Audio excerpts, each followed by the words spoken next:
Ladies and gentlemen, we are live from the Isle of Man in the UK. This is John and Mike's MMA Corner. Okay, Isaac, you come on to speak to us. You've got a fight coming up against Dustin on the Shamrock card. You're looking to bounce back, I imagine, against Dustin. Now, 2015 was a year to forget. Can you put down what it is that just didn't click? What's not been clicking? Have you figured it out? What's going on? Mainly is mainly my ground game that wasn't clicking. I wasn't getting the right training, and plus not training as I should. Been going through a lot like this year. 2015 is pretty much sucked for me. Not during the fights and stuff like that. I always put up a good fight, you know, always good.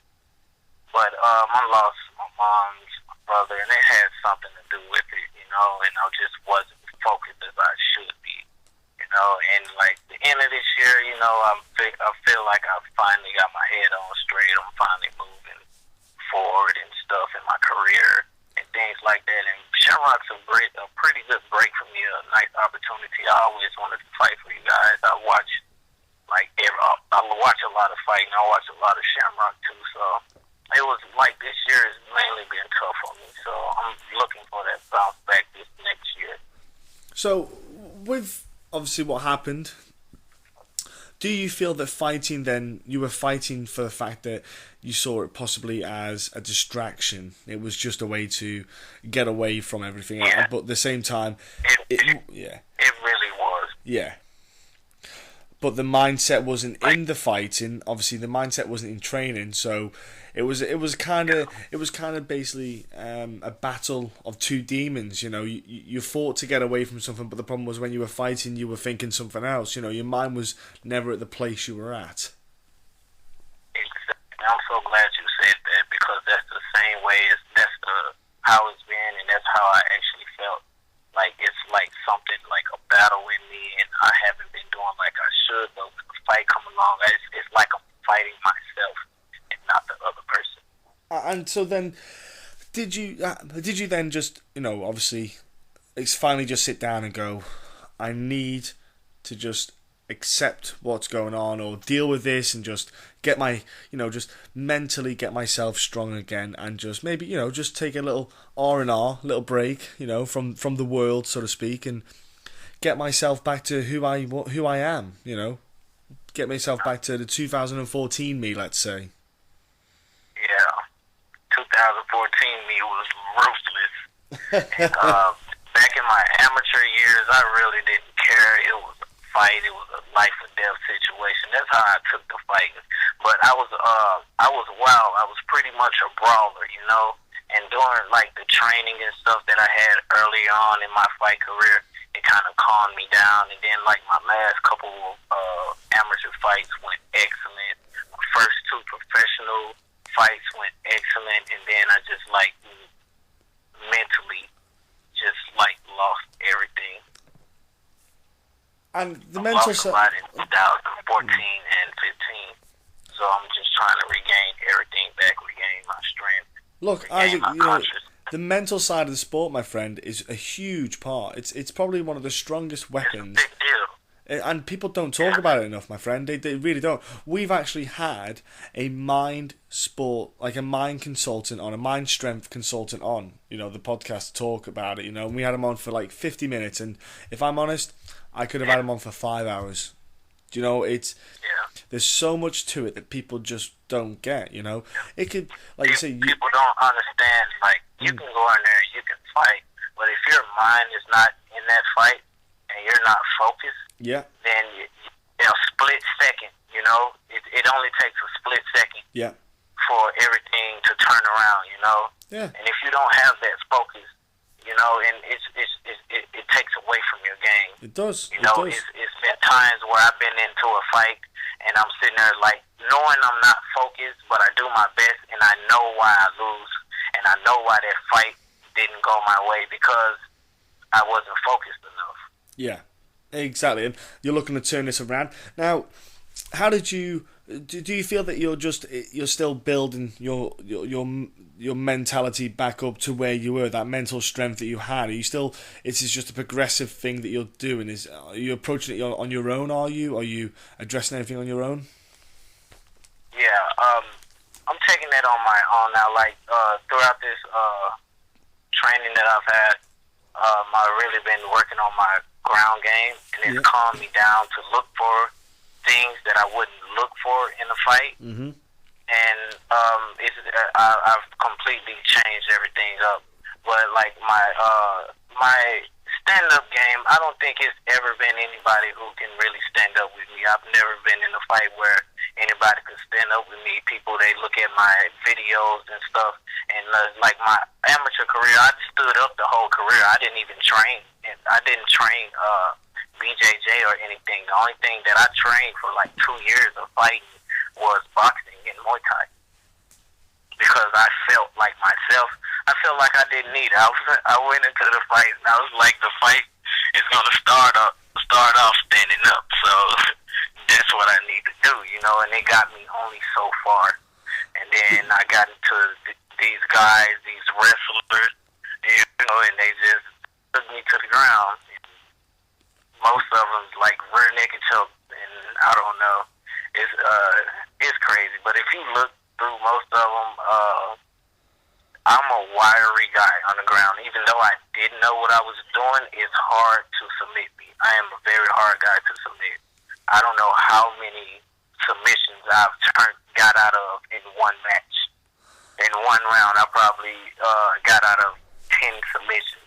But that was, I realized my flaw, and I take full responsibility for that.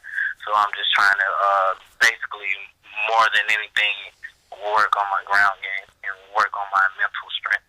So, have you then went to a specific school for jiu-jitsu? Have you just said, I'm just gonna when I train at the club, I'm just gonna do a bit more. I'm gonna spend a few more hours at jiu-jitsu, or have you just went somewhere completely different then to focus your time on jiu-jitsu? I go to Fusion plus a couple guys. I've been there for my BJJ and stuff like that. And it's mainly my thing is I want to get better in submissions, because I've never, if you look throughout my career, I've never even attempted a submission. It never clicks to me. Yes. To make a submission attempt, it never clicked to me because I didn't train that. And when you train that, you gain a muscle memory. Yeah. And your muscle memory, it'll tell you, it'll let you know when you have that opportunity. And I'm just looking forward to testing that out. Well, that was the thing. As well as having the mindset, because that's the key. When you're grappling, you then see the opportunities for a potential submission. But what it also will do, when you go for that submission, they will have to expose themselves to a potential counter of a strike. So that's where the chains link in. You know, you go from, let's do guard. You know, you go from an armbar attempt to a triangle attempt to a omoplata. You know, it just rolls in a sequence. You know, you can just roll these submissions and then bang, you can start. But then you think there's striking opportunities as you go through them. You know, there's things you do, and it's, you know what, it's piecing them together then, and like you say, it's getting that muscle memory together as well. Yeah, the thing is about the ground game, it's like what I've learned mostly is like every opening is an opportunity. No matter what you do, you're leaving yourself open. Yeah. If I'm on top and I swing, I leave myself open for an armbar. If I'm trying to ground and pound, which is the same way and vice versa. Mm-hmm. If I'm on my back and I go for a leg triangle, I'm vulnerable. Yep. Just like the other guy. So you have to look for those vulnerabilities in the submissions that you're using, in the submissions that you're attempting. You're right. So you can guard yourself just in case it goes another way. Yeah, you've got to be more smart about your ground and pound, but also I tell guys whenever we grapple, I would say, look, spaces are opportunities. I said anytime there's a gap, there's an opportunity. Now there could be a counter or there could be an attack, but the problem is you don't want to leave spaces, and that's the thing. A lot of people won't know that until they've done it and they've got into that, and they go, "Why? How did he get that? How did he do this? How is he getting this?" And you basically have to go and train, get your ass kicked in training, get tapped out a million times, and eventually the penny kind of drops and go, "Yeah, and you know what? It's only small things that make a big difference as well." Yeah, it takes failure to make yourself successful. You have to fail, have to lose, you have to be beat, you have to have hard times, because if you didn't, you would never grow. Look at Ronda Rousey. She just lost her first fight. Yep. That's either like when I first started and I got my first loss, I was real bummed. I was so bummed. And the second time, and it just took me, and at a certain point, I was like, Isaac, you have to keep moving forward. Don't let it break you, let it make you. Learn from your mistakes and keep moving. And the main thing that you never do, you never give up. If people give up, we would never have our great MMA fighters, we never had our great musicians, we wouldn't have had our great presidents, we wouldn't have anything if people didn't lose. Everybody who's successful has been through hard times and has had failures, and lots of them. Your 16th president, Abraham Lincoln, he lost his fiance. He lost countless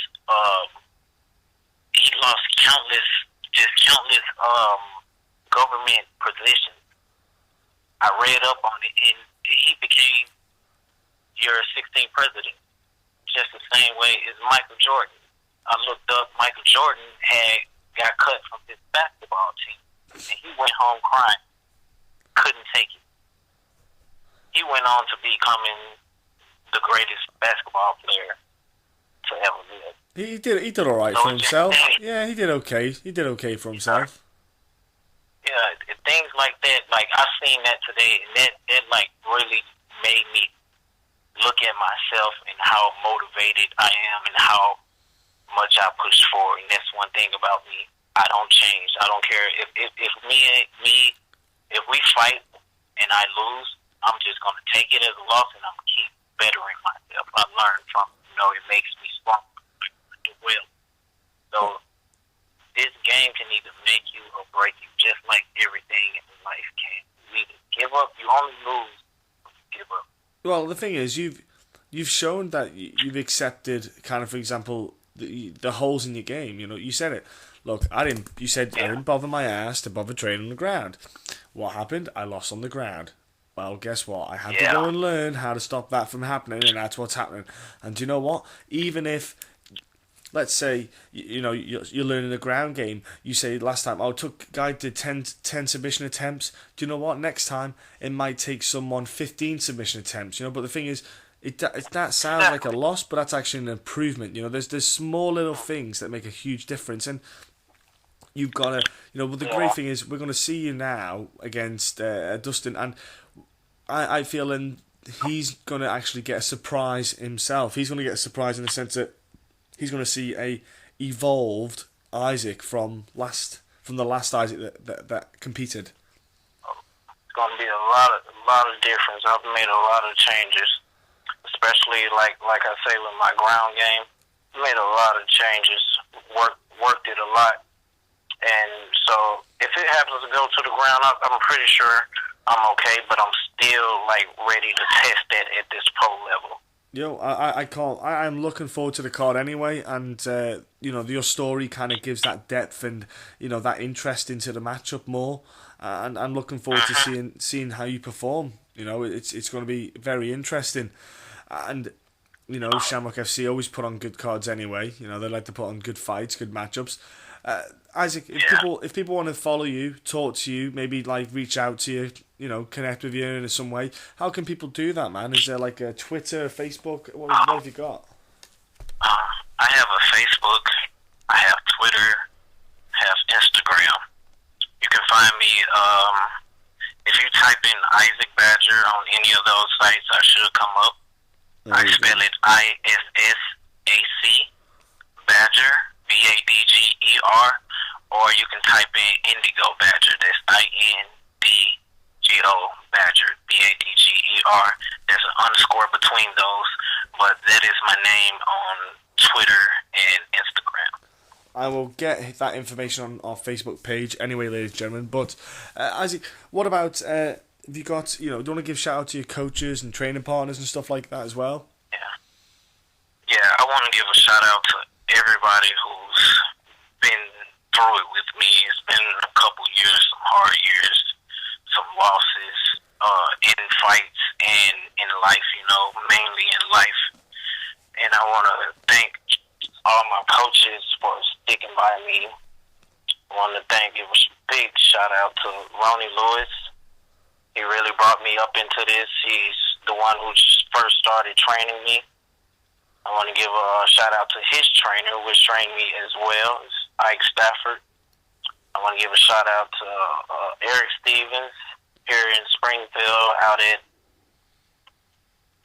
I want to give a shout out to Cole Arnell and Alex Arnell at Sniper Shot Muay Thai Academy. Then I want to give a shout out to Fusion BJJ here in town. It's Eric Stevens, and I want to give a big shout out to him for making my career, because he's the one who brought me up during my amateur career. So I really want to give a big shout out to him and to all my family in Detroit, Saginaw, Memphis, and out here in the 417 Springfield, Missouri. You know what? Thank you very much for giving them all a mention. It's very important to know the people that are helping you along this, journey that you're taking in MMA. Isaac, but also, have you got any sponsors by any chance? Is there anyone out there helping you out at the moment? If you haven't, don't worry about it. Everyone does, and everyone, Just my studio productions, Mercenary Studios and Sniper Shot. They really take care of everything. And right now, that's all I'm sitting at. And Win It, It's Your Fight. I want to give a shout out to them. There's my real big sponsor. So I want to give a shout out to them. I'll be wearing their shirt out to this fight. So I'm looking forward to this fight. Awesome. And look, and I want to thank you.